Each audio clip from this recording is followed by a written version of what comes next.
Okay. ఏం చేస్తా ఉంటారు? నేను రియల్ ఎస్టేట్ చేస్తాను. ఓకే. ఇప్పుడు రేపు 24లో ఆంధ్ర ఎలక్షన్స్ రెడీ అవుతున్నాయి కదన్నా! ఎవరు గెలుస్తారు అనుకుంటున్నారు మీరైతే? మేబీ చంద్రబాబు నాయుడు. చంద్రబాబు నాయుడు. ఎందుకనన్నా? సో అక్కడ డెవలప్మెంట్ అనేది ఎక్కువ జరగట్లేదు. డెవలప్‌మెంట్ అనేది లేదు. కొంచెం గట్టిగా డెవలప్‌మెంట్ అనేది అసలు లేదు. లేదు. ఓకే. ఇప్పుడు జగన్ గారి పరిపాలనలో ఇప్పుడు చాలా పథకాలు పెడుతున్నారు కదా! ఉచిత పథకాలని, డబ్బులు పంచడాలు, కొన్ని చాలా పథకాలు. అవేవి యూజ్ లేవంటారా?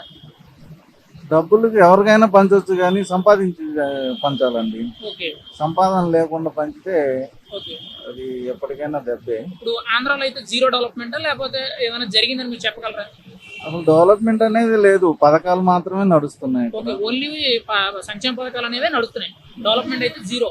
మరి చాలా చోట్ల ఆహ్, ప్రచారంలో మాత్రం ఖచ్చితంగా డెవలప్‌మెంట్ వేరే లెవెల్‌లో ఉంది. ఇన్ఫోసిస్ తీసుకొచ్చాం. సమ్ అదే పెద్ద పెద్ద కంపెనీలన్నీ తీసుకొచ్చామని చెప్పి లాస్ట్ టైం వైజాగ్‌లో కూడా పెద్ద మీటింగ్ కూడా పెట్టడం జరిగింది. అదంతా నిజమేనంటారా? జస్ట్ ఓన్లీ పబ్లిసిటీ అంటారా?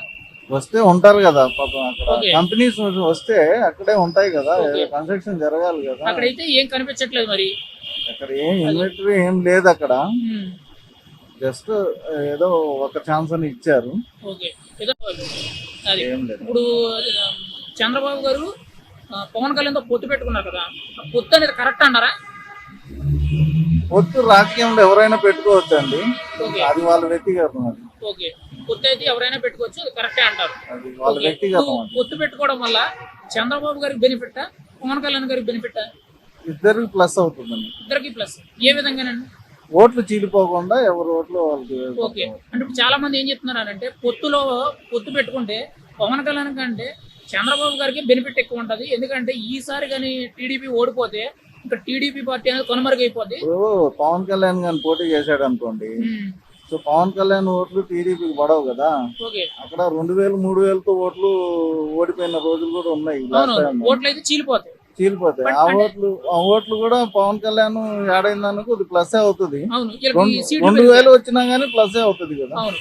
అదే దీనివల్ల ఏంటంటే చంద్రబాబు గారికి ఎక్కువ శాతం బెనిఫిట్ ఉంటది. ఎందుకంటే నెక్స్ట్ టైం కూడా జగన్ వచ్చే ఫలం అయితే ఇంకా టీడీపీ పార్టీ అనేది ఇంకా భూస్థాపితం అయిపోద్ది అనేటట్టు చాలా మంది చెప్తున్నారు. అది నిజమేనంటారా? అది కరెక్ట్ కాదులేండి. హ్మ్. అది ఎవరు వచ్చినా ఏం చేసేది ఏమి ఉండదు. ఓకే.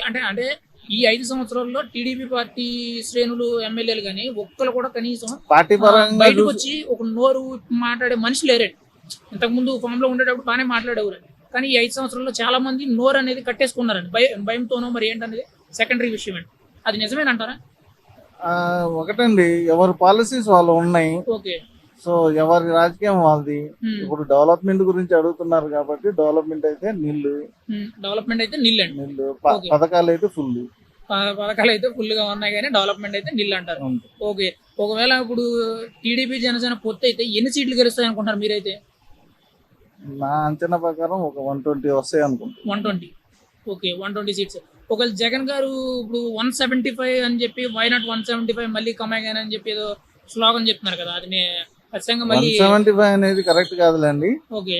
110 నుంచి 110 వరకు మన టీడీపీకి అయితే వస్తాయి అని నేను టీడీపీ, అనుకుంటున్నాను. జనసేన పొత్తు 100 ప్లస్సే వస్తాయి కదా! 100 తక్కువ అయితే రావంటారు. రావు. ఖచ్చితంగా అయితే ఈసారి టీడీపీ, జనసేన పొత్తు ఫామ్ అనేది చేస్తారు. నిలబడతారు అనుకుంటున్నారు మీరైతే? గ్యారెంటీ ఫామ్ చేస్తారు. ఓకే.